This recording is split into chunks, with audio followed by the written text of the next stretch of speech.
যুদ্ধ হচ্ছে, এত বড় ব্যারিকেড লাগিয়ে দিয়েছে।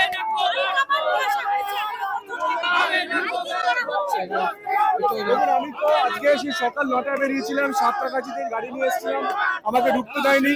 হাওড়া স্টেশনে গেছি, ওখানে ব্যারিকেড করে ঢুকতে দেয়নি। লাস্টে লঞ্চে করে ট্রেনে করে এখানে এসে পৌঁছলাম।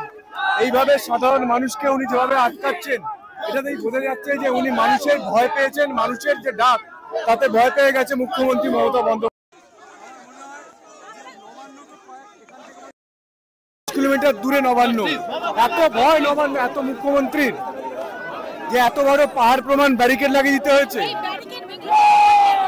আমরা শান্তির পথে প্রতিবাদ করতে এসেছি, আমরা কোনো অশান্তি চাই না।